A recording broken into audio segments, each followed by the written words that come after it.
बिस्मिल्लाहिर्रहमानिर्रहीम जी। आज हम एफएससी पार्ट 1 चैप्टर 8 के एमसीक्यूज़ को देखने लगे हैं। तो चलें अपनी वीडियो को आगे बढ़ाते हैं।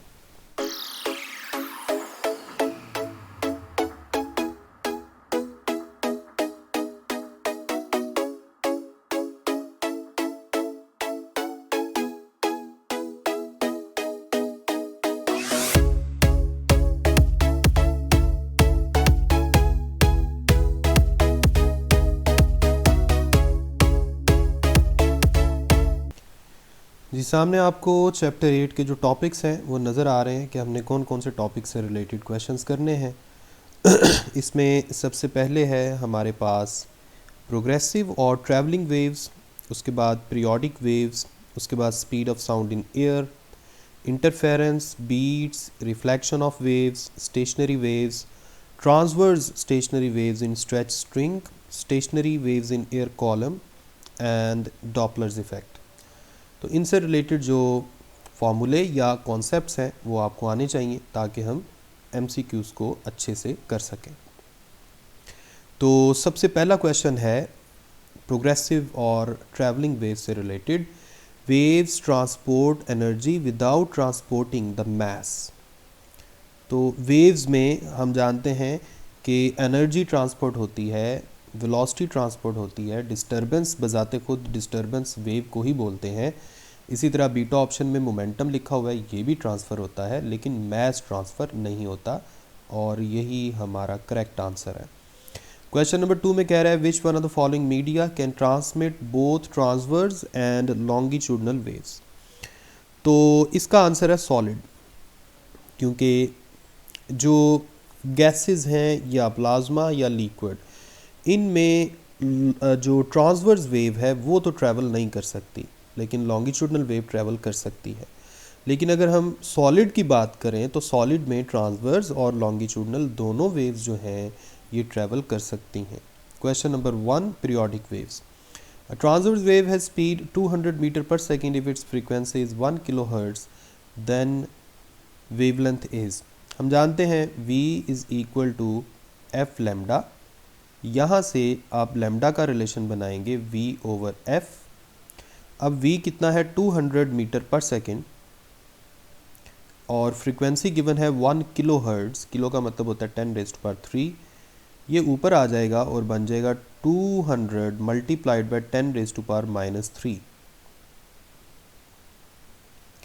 तो इस तरह से अगर हम 10⁻³ पावर को ख़त्म करना चाहते हैं 1 2 3, तो डेसिमल जो है वो लेफ़्ट साइड पर आ जाएगा। इस तरह से 0.2 मीटर आपका आंसर आ जाएगा, 0.2 मीटर विच इज़ बीटा। इसी तरह क्वेश्चन नंबर 2 में कह रहा है stretched region of longitudinal wave is called rarefaction, और जो कंप्रेस्ड रीजन है उसे क्या बोलते हैं, कंप्रेशन।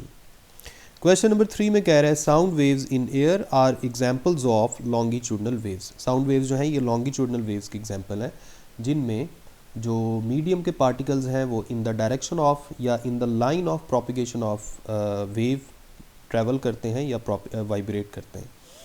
क्वेश्चन नंबर 4 में कह रहा है wave speed is given by, अभी थोड़ी देर पहले मैंने ये फॉर्मूला लिखा है, speed is equal to frequency multiplied by wavelength. ये जो फॉर्मूला है ये ट्रांसवर्स या लॉन्गिट्यूडनल दोनों वेव्स के लिए वैलिड है। क्वेश्चन नंबर 5 में कह रहा है if 20 waves pass through a point in 1 second. देखें 20 वेव्स 1 सेकेंड में पास कर रही हैं, इसका मतलब है दूसरे अल्फाज में उसने बताया है कि number of waves passing through a 1 second is 20, यानी फ्रीक्वेंसी की वैल्यू उसने बताई है 20 हर्ट्ज़। हम जानते हैं हर्ट्ज़ का मतलब होता है वेव पर सेकेंड या साइकिल पर सेकेंड। इसी तरह से वेव स्पीड उसने बता दी है 20, तो आपसे उसने वेवलेंथ पूछी है v is equal to f lambda. यहाँ से आप लैम्डा बता देंगे v ओवर f, और ये बन जाएगा 20 डिवाइडेड बाई 20, और आपका आंसर आ जाएगा 1 मीटर यानी डेल्टा। क्वेश्चन नंबर 6 में कह रहा है 10 waves pass through a medium in 1 second with a speed of 10 metre per second, wavelength of the wave.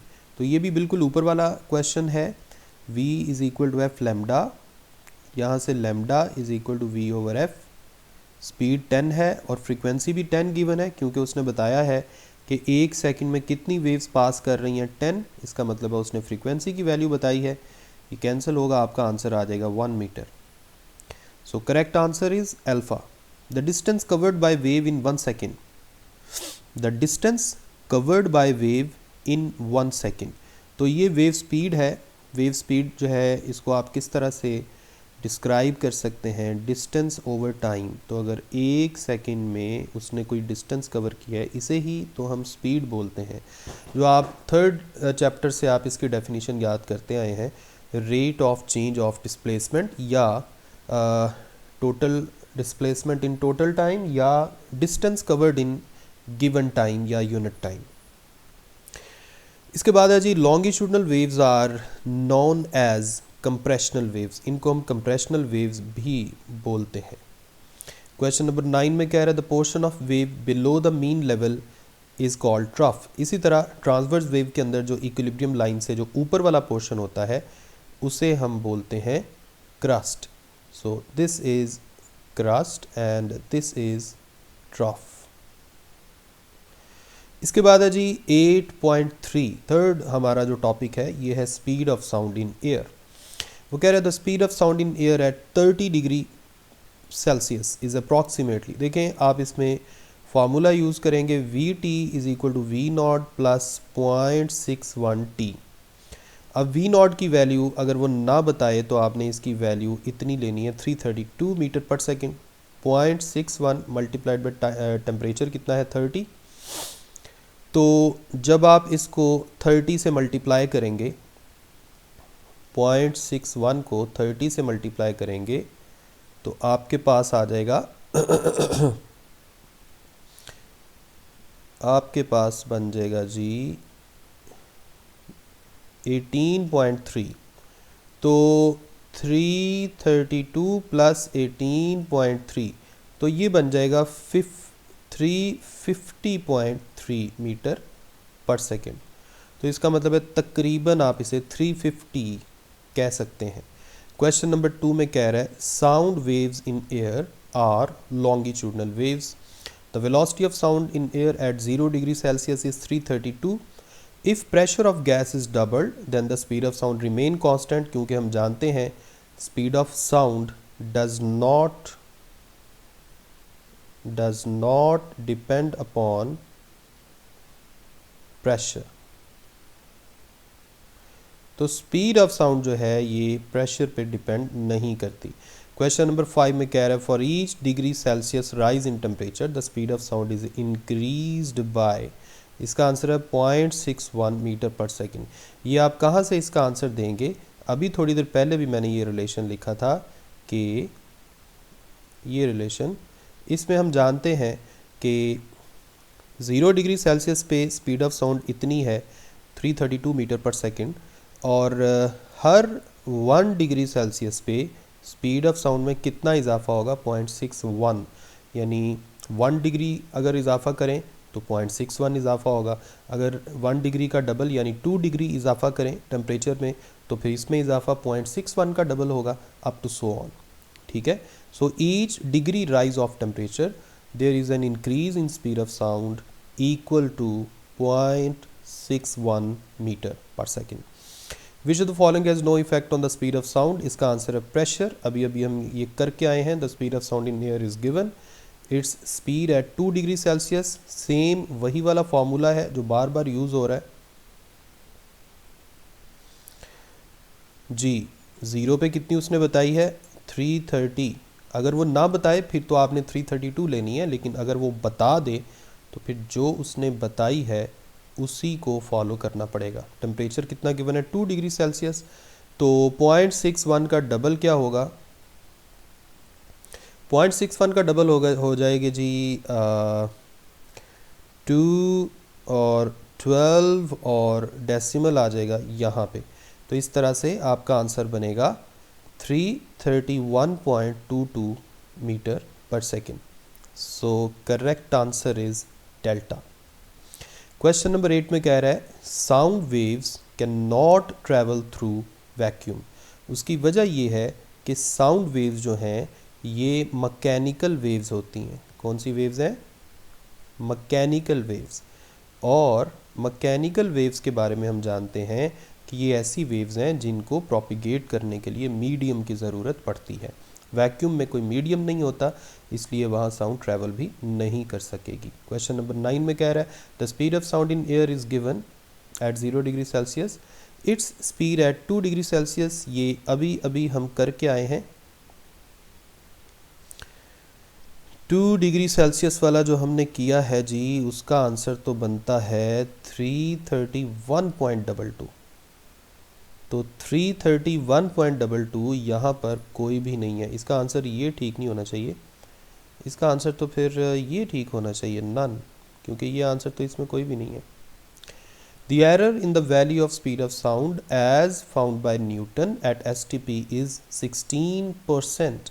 तो ये आप 16% देंगे, उसकी वजह ये है कि न्यूटन ने स्पीड ऑफ साउंड जो कैलकुलेट की थी वो आई थी 280 मीटर पर सेकेंड, और स्पीड ऑफ साउंड की जो वैसे एक्सपेरिमेंटल वैल्यू थी 0 डिग्री सेल्सियस के लिए वो ये थी। जब आप एरर निकालेंगे तो एरर का मतलब क्या है कि आपने वैल्यू को माइनस करना है, और फ्रैक्शनल एरर निकालने का तरीका क्या है? ओरिजिनल वैल्यू से डिवाइड कर दें। और परसेंटेज एरर निकालने का तरीका क्या है कि 100 से मल्टीप्लाई कर दें। और इसका आंसर जब हम कैलकुलेट करते हैं तो तकरीबन 15.6% या समथिंग आता है। तो जब आप इसे राउंड ऑफ करेंगे तो आपका आंसर 16% बनेगा। So 16% should be preferred. Question number 11 में कह रहा है the speed of sound is greater in solids than in gases due to their high elasticity. देखें, स्पीड ऑफ लॉन्गिट्यूडनल वेव का जनरल फार्मूला होता है ये। तो जो सॉलिड्स हैं उनमें इस रेशो की वैल्यू ज़्यादा होती है as compare to liquid, and liquid की ज़्यादा होती है एज़ कंपेयर टू गैसेस। तो अगर आपसे कोई ये पूछे कि सॉलिड्स में स्पीड ज़्यादा क्यों है, तो आप उसकी मेन रीज़न क्या बताएंगे? कि उनकी इलास्टिसिटी ज़्यादा होती है। हालांकि उनके अंदर जो इनर्शिया, जो उनकी डेंसिटी है वो भी ज़्यादा होती है एज़ कम्पेयर टू लिक्विड या गैसेस, लेकिन चूंकि उनकी इलास्टिसिटी बहुत ज़्यादा होती है इसलिए रेशो का आंसर बहुत ज़्यादा आ जाता है, and that results into the more speed of sound. ठीक है। क्वेश्चन नंबर 12 में कह रहा है the value of gamma for diatomic gas is. ये हमने एयर के लिए गैस की गैमा की वैल्यू पुट की थी 1.4। बाकी वैल्यूज़ भी इसी पेज पे साइड इन्फॉर्मेशन के तौर पे लिखी हुई हैं। क्वेश्चन नंबर 13 में कह रहा है speed of sound has maximum value in hydrogen. अब ये सारी गैसेज हैं। अब जब सारी गैसेज हैं, देखें अगर कोई सॉलिड होता फिर तो हमने सॉलिड को प्रेफर कर लेना था क्योंकि सॉलिड में सबसे ज़्यादा होती है, लिक्विड में उससे कम, गैसेज में सबसे कम। लेकिन अब हम गैसेज को आपस में कंपेयर कर रहे हैं, तो अब आप लैप्लेस करेक्शन वाला ये वाला फार्मूला यूज़ करेंगे और हमें इस फार्मूला से पता चल रहा है speed of sound is inversely proportional to the density of gas. अब गिवन ऑप्शंस में सबसे कम डेंसिटी वाली गैस कौन सी है? हाइड्रोजन। तो इसलिए इसके अंदर स्पीड ऑफ साउंड सबसे ज़्यादा होगी। Newton's formula for the velocity of sound in air related as. तो इसका करेक्ट आंसर है जी, इसका करेक्ट आंसर गिवन ऑप्शन के मुताबिक तो अल्फ़ा है, लेकिन न्यूटन फार्मूला जो हमने फाइनल फाइंड किया था, अगर आपको याद हो तो उसमें इलास्टिक मॉडुलस की जगह एटमॉस्फेरिक प्रेशर आया था, P/ρ का स्क्वायर रूट। इसके बाद है जी the speed of sound in air at certain pressure is V। Speed of sound in air at certain pressure is V। By doubling the pressure फिर भी स्पीड ऑफ साउंड सेम रहेगी, क्योंकि हम जानते हैं, अभी थोड़ी देर पहले क्वेश्चन भी करके आए हैं कि स्पीड ऑफ साउंड के ऊपर प्रेशर का कोई फ़र्क नहीं पड़ता। द रेशो CP/CV हम जानते हैं ये गैमा के इक्वल है, यानी वो आपसे गैमा की वैल्यू पूछ रहा है किस गैस के लिए? डायटोमिक गैस के लिए। अभी अभी क्वेश्चन का आंसर दे के आए हैं 1.4। Speed of sound in air depends upon temperature, humidity, density. Temperature की वजह से भी स्पीड ऑफ साउंड बढ़ती है। ह्यूमिडिटी, मॉइस्चर जो है, मॉइस्चर्ड एयर जो है उसके अंदर स्पीड ऑफ साउंड ज़्यादा होती है। इसी तरह डेंसिटी ज़्यादा होने से स्पीड ऑफ साउंड में कमी आती है। तो सब पर ही डिपेंड करती है। Speed of sound in air does not depend upon pressure, ये पहले भी काफ़ी दफ़ा बात करके आए हैं। Sound travel faster in hydrogen gas, ये भी बात अभी थोड़ी देर पहले करके आए हैं कि चूँकि हाइड्रोजन गैस जो है ये सबसे कम डेंसिटी वाली है, इसलिए इसके अंदर से स्पीड ऑफ साउंड ज़्यादा होगी। If pressure of gas is double then speed of sound is not affected. ये वही वाला क्वेश्चन रिपीट हो रहा है बार बार, ये रिलेशन अभी बहुत दफ़ा हमने किया था। With the increase of temperature speed of sound increases, क्योंकि हम जानते हैं speed of sound is directly proportional to square root of absolute temperature, या अगर डिग्री सेल्सियस वाला रिलेशन पढ़ना है तो हमने ये वाला रिलेशन पढ़ा हुआ है कि T डिग्री सेल्सियस टेम्परेचर बढ़ाने पे स्पीड ऑफ साउंड में कितना इजाफा होता है, 0.61 टाइम्स। इसके बाद है question number 9, velocity of sound is independent of pressure, speed of sound in copper, ये वैल्यू जो है वो टेबल गिवन है, ये आपने याद करनी है। If speed of sound in air eight given temperature is V, ये बिल्कुल वही है, सेम रहेगी। Appropriate range of Audible frequency, जो ऑडिबल फ्रीक्वेंसी रेंज है वो होती है 20 हर्ट्ज से लेके 20,000 हर्ट्ज तक, यानी 20 हर्ट्ज से लेके 20 किलो हर्ट्ज तक। तो ये आपने याद रखनी है, यानी इस फ्रीक्वेंसी से कम या इस फ्रीक्वेंसी से ज़्यादा फ्रीक्वेंसी हमें सुनाई नहीं देती। The velocity of sound eight 0 degree Celsius is 332, the velocity at 10 degree Celsius. तो ये आप किस तरह से कैलकुलेट करेंगे, वही वाला फॉर्मूला है v t is equal to v naught plus 0.61 t. अब वी नॉट की जगह 332 पुट कर लें, 0.61 मल्टीप्लाइड बाई 10 आ जाएगा, ये बन जाएगा 6.1, और 332 में 6.1 ऐड करें तो 338.1 आपका आंसर आना चाहिए। So correct answer is 338.1। Question number 14 में कह रहा है Laplace calculated the velocity of sound in air at STP equal to 333। Experimental value 332 होती है, लैपलास ने 333 कैलकुलेट की थी। With the rise of temperature velocity of sound increases, ये बहुत दफ़ा हम कर चुके हैं। उसके बाद इंटरफेरेंस है, path difference for constructive interference, इसका आंसर है एन लैम्डा, क्योंकि आप इसको एम लैम्डा भी कह सकते हैं, ठीक है। एन इंटीजर यूज़ कर लें या एम इंटीजर यूज़ कर लें। अगर हम इसको ओपन करके लिखें तो पाथ डिफरेंस की वैल्यूज़ आती हैं 0 plus minus lambda plus minus 2 lambda plus minus 3 lambda up to so on. अगर दो वेव्स के दरमियान इतना पाथ डिफरेंस होगा तो फिर दोनों वेव्स इस तरह से आपस में मिलेंगी कि इन फेज़ होंगी, यानी क्रस्ट के सामने क्रस्ट और ट्रफ के सामने ट्रफ जाएगा, या कंप्रेशन के सामने कंप्रेशन और रेयर फैक्शन के सामने रेयर फैक्शन जाएगा, और कंस्ट्रक्टिव इंटरफेरेंस होगा। If path difference D for constructive interference should be, ये वही वाला क्वेश्चन है, the louder the sound the greater will be it's amplitude. एक बात याद रखें, जो साउंड की लाउडनेस है, लाउडनेस ये डिपेंड करती है किसी भी वेव की इंटेंसिटी पर, और इंटेंसिटी डिपेंड करती है एम्पलीट्यूड के स्क्वायर पे। इसका फ्रीक्वेंसी वगैरह पर कोई ताल्लुक इसका नहीं होता। क्वेश्चन नंबर 4 में कह रहा है the two waves can interfere only if they have phase coherence, different frequencies different, तो इसका आंसर है phase coherence. Condition for interference, detectable interference की कंडीशंस ये हैं कि अगर दोनों जो वेव्स आ रही हैं वो उनका जो फेज़ है वो कोहेरेंट, फेज़ कोहेरेंस उनके दरमियान है, यानी वो ऐसी सोर्सेज की मदद से आ रही हैं जो कोहेरेंट सोर्सेज हैं। हमने ये पढ़ा था ऐसी सोर्सेज जो सेम कांस्टेंट फेज डिफरेंस वाली वेव्स पैदा करें और ऐसी वेव्स हों जो मोनोक्रोमेटिक हों। मोनोक्रोमेटिक का मतलब होता है जिनकी वेवलेंथ सेम हो या जिनकी फ्रीक्वेंसी सेम हो। So correct answer is alpha. Beats are formed when two notes of frequencies f1 and f2।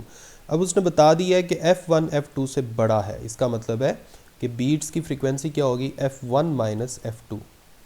Two tuning forks of frequencies f1 and f2 are sounded together. The time period between maximum and minimum loudness. अच्छा जी, हमें beat frequency का formula पता है जी, वो होता है f1 minus f2, ठीक है। अब बीट फ्रीक्वेंसी होती क्या है, बीट्स क्या है, इस तरह से आपने एक वो देखा होगा, एक डायग्राम देखी होगी इस तरह से।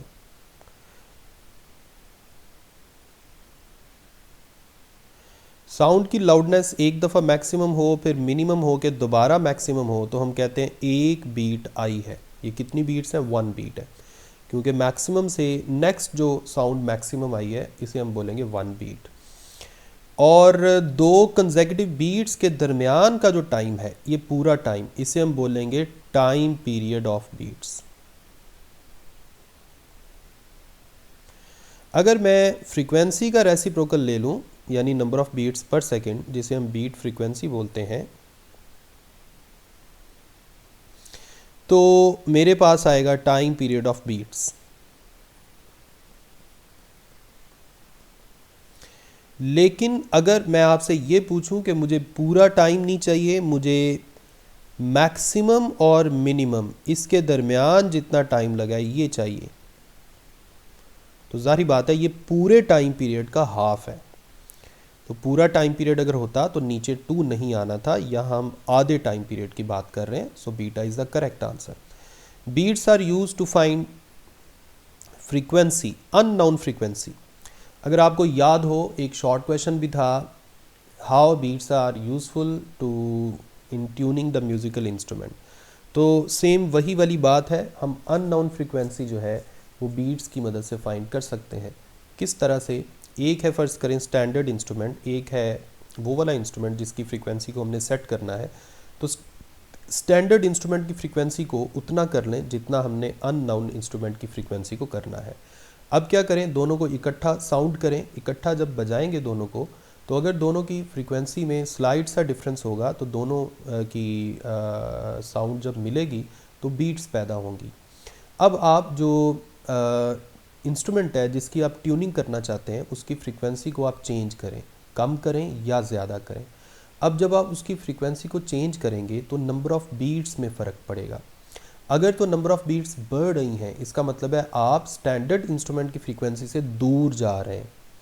दूर जाने का मतलब है दोनों के दरमियान डिफरेंस बढ़ है, तो इसलिए आप फिर उल्टा काम करना शुरू कर दें। अगर आप अननोन म्यूज़िकल इंस्ट्रूमेंट की फ्रीक्वेंसी को बढ़ा रहे थे और बढ़ाते बढ़ाते फ्रीक्वेंसी बीट फ्रीक्वेंसी बढ़ना शुरू हो गई तो आप इसे कम करना शुरू कर दें। इसी तरह अगर आप इसे कम कर रहे थे फिर भी बीट फ्रीक्वेंसी बढ़ना शुरू हो गई तो आप इसे बढ़ाना शुरू कर दें। इन शॉर्ट, आपने स्टैंडर्ड इंस्ट्रूमेंट की फ्रीक्वेंसी के करीब जाना है। तो फिर आहिस्ता आहिस्ता जब बीट फ्रीक्वेंसी कम होती जाएंगी, आप कम होते होते जब बीट फ्रीक्वेंसी ज़ीरो हो जाएंगी तो इसका मतलब क्या होगा कि आपके अननोन इंस्ट्रूमेंट की जो फ्रीक्वेंसी है वो स्टैंडर्ड इंस्ट्रूमेंट की फ्रीक्वेंसी के साथ बिल्कुल मैच कर गई है। तो फिर आप अननोन इंस्ट्रूमेंट की फ्रीक्वेंसी को बड़ी आसानी से फाइंड कर सकते हैं। In order to produce beats, two sound waves should have slightly different frequencies. ये बीट की डेफिनेशन में है। Tuning fork is the source of sound. Tuning fork जो है साउंड का सोर्स है। Two tuning forks of frequencies 243 and 240 are sounded together the number of beats per second. हम जानते हैं number of beats per second या beat frequency जो है वो दोनों इंस्ट्रूमेंट की फ्रीक्वेंसी के डिफरेंस पे डिपेंड करती है। दोनों में डिफरेंस कितना आ रहा है? 3 का। Beats are detectable easily up to frequency difference between the two sounds is 10 hertz. अगर दो साउंड सोर्सेज के दरमियान 10 हर्ट्ज़ से ज़्यादा का डिफरेंस है तो फिर बीट्स आपको सुनाई नहीं देंगी, यानी हमें ऐसा फील होगा कि ये बीट्स नहीं है, ये यूनिफॉर्म साउंड है। लेकिन अगर बीट का डिफरेंस, अगर दोनों फ्रीक्वेंसीज़ का डिफरेंस 10 हर्ट्ज़ है या इससे कम है तो फिर हम बीट्स को सुन सकते हैं या फिर हमें बीट्स सुनाई देंगी। On loading the prong of tuning fork with wax, the frequency of sound decreases.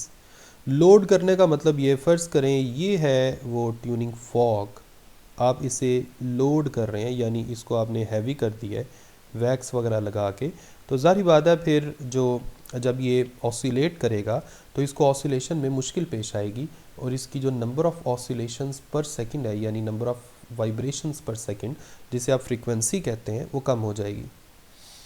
ठीक है जी, तो ये था आपका अभी तक का टॉपिक जी। नेक्स्ट क्वेश्चन है द ट्यूनिंग फॉर्क जी, the tuning forks of frequencies 260 hertz and 256 hertz are sounded together the number of beats per second. तो देखें इन दोनों में डिफरेंस कितना है? 4 का। तो ज़ाहिर बात है बीट फ्रीक्वेंसी यानी number of beats per second कितना हो जाएगा? 4। इसके बाद है रिफ्लेक्शन ऑफ वेव्स वाला टॉपिक। इसमें जो सबसे पहला क्वेश्चन है वो है the crest travelling from rarer medium to denser medium will be reflected back. तो ये बात हम जानते हैं कि जब वेव रेयरर से डेंसर में जाती हुई वापस आए, यानी रिफ्लेक्ट होकर वापस आए, तो फिर फेज़ चेंज आता है 180 डिग्री का, या अगर फेज़ की बजाय पाथ चेंज की बात की जाए या पाथ डिफरेंस की बात की जाए तो पाथ डिफरेंस आता है λ/2। एक बात याद रखें कि लैम्डा पाथ जो है वो पाई फेज़ के इक्विवेलेंट होता है, 2 पाई फेज़ के इक्विवेलेंट होता है। यानी लैम्डा का मतलब है 1 कंप्लीट साइकिल एंड 2 पाई जो है वो पूरे सर्कल में फेज़ एंगल होता है। इसी तरह अगर मैं λ/2 पाथ की बात करूं तो फेज़ एंगल इसमें कितना आ जाएगा, 2 से डिवाइड करके पाई बन गया। इसी तरह अगर मैं λ/4 की बात करूं तो λ/4 पाथ जो है वो कितने फेज़ के इक्विवेलेंट है, π/2 अप टू सो ऑन। तो मैं सिंपली क्या कर रहा हूं, 2 से डिवाइड करता जा रहा हूं। ठीक है, मज़ीद 2 से डिवाइड किया तो 4 बन गया। इसी तरह ये चलता जाएगा। इसी तरह बात हो रही थी रेयरर से डेंसर मीडियम से टकरा के जब वापस आएगी तो फेज़ डिफरेंस आएगा 180 डिग्री या पाथ डिफरेंस आएगा λ/2। इसी तरह अगर वेव जो है वो डेंसर से रेयरर की तरफ जा रही हो और टकरा के वापस आए तो फिर कोई भी फेज़ चेंज या कोई पाथ डिफरेंस नहीं आता। ठीक हो गया, तो इसलिए इसका आंसर है ट्रफ, क्योंकि जा रहा था क्रस्ट तो 180 फेज़ डिफरेंस आने का मतलब ये है कि क्रस्ट ट्रफ में कन्वर्ट हो जाएगा। When wave is reflected from the boundary of denser medium तो यहाँ भी फेज़ डिफरेंस आ जाएगा 180 डिग्री का। क्वेश्चन नंबर 3 में कह रहा है on reflection from denser medium, तो यहाँ पे रेडियन की फॉर्म में आंसर गिवन है यानी पाई रेडियन, तो ये आपका करेक्ट आंसर बन गया जी। नेक्स्ट आपके पास है जी स्टेशनरी वेव्स। इसमें सबसे पहले वो कह रहा है the distance between node and anti node, the distance between node and anti node is. तो इसमें मैंने यहाँ पर 2 लूप्स बनाए हैं। तो हम ये जानते हैं कि 2 कंसेक्यूटिव नोड के दरमियान जो डिस्टेंस है वो λ/2 होता है। इसी तरह 2 कंसेक्यूटिव एंटी नोड का जो डिस्टेंस है वो भी λ/2 होता है। लेकिन यहाँ पर वो नोड और एंटी नोड का आपस का डिस्टेंस पूछ रहा है, दैट इज़ λ/2 का भी हाफ यानी λ/4, तो इसलिए इसका आंसर चार्ली है। नेक्स्ट क्वेश्चन में, क्वेश्चन नंबर 2 में भी सेम वही बात उसने पूछी थी, यानी the distance between node and the next anti node, तो इसका भी आंसर सेम है λ/2। द नेक्स्ट थर्ड क्वेश्चन में कह रहा है 2 waves of equal frequencies travelling in opposite direction. तो ये तो स्टेशनरी वेव की बेसिक डेफिनेशन है जो आपने इसके टॉपिक के शुरू में ही पढ़ी थी। क्वेश्चन नंबर 4 में कह रहा है phase angle of 180 degrees equivalent to the path difference of λ/2। ये मैं अभी आपको ऊपर बता के आया हूँ कि अगर पाथ डिफरेंस लैम्डा की बात की जाए तो ये फेज़ डिफरेंस 2 पाई के इक्विवेलेंट होता है। इसी तरह अगर पाथ डिफरेंस λ/2 की बात की जाए तो ये 2 पाई डिवाइडेड बाई 2 यानी पाई के इक्विवेलेंट होता है। इसी तरह अगर मैं इसको मज़ीद 2 से डिवाइड कर देता तो ये इसने हो जाना था π/2। यानी इसी तरह आप डिफरेंट पाथ डिफरेंस और फेज़ डिफरेंस को आपस में कंपेयर कर सकते हैं। तो नेक्स्ट क्वेश्चन है question number 5, the distance between 2 consecutive nodes λ/2। ये मैं अभी ऊपर बता के आया हूँ, 2 कंसेक्यूटिव नोड जो हैं उनका दरमियान वाला डिस्टेंस क्या होता है, λ/2, ये वाला। इसके बाद है जी question number 6, 2 waves having same frequency travelling in opposite direction. इसका भी स्टेशनरी वेव है। Stationary waves consist of nodes and anti nodes. Half wavelength corresponds to 180 degree phase. ये अभी हम ऊपर बात करके आए हैं कि इतना पाथ डिफरेंस या पाथ कितने फेज़ डिफरेंस के इक्विवेलेंट होता है या कितने फेज़ के इक्विवेलेंट होता है। पाई की लैंग्वेज में बोलना है तो पाई रेडियन कहेंगे, और अगर आपने डिग्री में बताना है तो 180 डिग्री। क्वेश्चन नंबर 9 में कह रहा है in stationary waves velocity of particle at node is 0। Node वाले पार्टिकल्स तो डिस्प्लेसमेंट शो ही नहीं कर रहे, इसका मतलब है वहाँ तो वेलोसिटी 0 होगी। Distance between crest and trough λ/2। ये ट्रांसवर्स वेव की बात कर रहा है, लेकिन हम जानते हैं ट्रांसवर्स वेव में भी एक क्रस्ट और एक ट्रफ के दरमियान जो डिस्टेंस है वो वेवलेंथ का हाफ होता है। अगर हम दो क्रस्ट का डिस्टेंस देखते तो इसने होना था λ/2, लेकिन यहाँ पे वो क्रस्ट और कंसेक्यूटिव ट्रफ का पूछ रहा है तो ये होगा दो जो क्या बोलते हैं, दो क्रस्ट का आपस में क्या होना था लैम्डा पूरी वेवलेंथ, और एक क्रस्ट और ट्रफ का क्या होगा λ/2।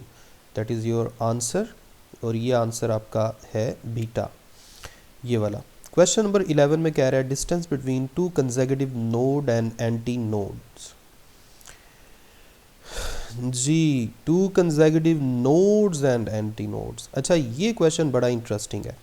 यहाँ पे उसने प्लूरल यूज़ किए हैं। प्लूरल का मतलब है वो दो कंसेक्यूटिव नोड्स का आपस में पूछ रहा है और दो कंसेक्यूटिव एंटी नोड्स का पूछ रहा है, नोड और एंटी नोड का नहीं पूछ रहा। ठीक है, तो इसलिए इसमें उसने जो आपसे पूछा है वो यही पूछा है कि दो कंसेक्यूटिव एंटी नोड का आपस में बताएं या दो कंसेक्यूटिव नोड्स का आपस में बताएं। तो जब यहाँ प्लूरल होगा तो फिर आप यही समझेंगे कि नोड्स का आपस में और एंटी नोड्स का आपस में, यानी नोड और एंटी नोड का नहीं है लेकिन नोड्स का आपस में है और एंटी नोड्स का आपस में। इसलिए इसका आंसर λ/4 की बजाय आप λ/2 बोलेंगे। The number of nodes between two consecutive anti nodes is 1। जारी बात है, दो नोड्स के दरमियान एक एंटी नोड होता है और दो एंटी नोड के दरमियान एक नोड होता है। Distance between node and anti node ये बड़ी दफ़ा रिपीट होकर आया है। क्वेश्चन नंबर 14 में कह रहे हैं in stationary wave the particle velocity at the nodes is 0। ये भी पहले हम ऊपर कर चुके हैं। नेक्स्ट क्वेश्चन है जी transverse stationary waves in stretch string. Stationary waves are generated on string of length L, it's fundamental frequency. तो ये फंडामेंटल फ्रीक्वेंसी का फार्मूला जो है ये हमने बनाया था, क्योंकि हम जानते हैं कि फ्रीक्वेंसी का बेसिक फार्मूला होता है v/λ। तो फर्स्ट नोड के लिए फर्स्ट लूप के केस में λ 2 times of length of string के इक्वल होता है और फिर f के साथ नीचे 1 आ जाता है। इस तरह से fundamental frequency is equal to v/2L। इसमें v है speed of transverse wave in stretch string और L है length of string. Question number 2 में कह रहा है a stationary wave is established in a string which vibrates in 4 segments, यानी number of loops हैं 4, with a frequency of 120 hertz, it's fundamental frequency. तो ये जो 120 हर्ट्ज उसने बताई है ये 4 लूप्स में वाइब्रेशन के दौरान उसने फ्रीक्वेंसी बताई है। हम जानते हैं F4 is equal to NF1, यहाँ से F1 आ जाएगा F4 divided by N। F4 की वैल्यू उसने बताई है 120 और नंबर ऑफ लूप्स थे 4, तो इस तरह से आपका आंसर आ जाएगा 30 which is beta. Question number 3 में कह रहा है the wavelength of stationary waves produced in a stretched string of length L in first mode of vibration. तो इसका आंसर है 2L।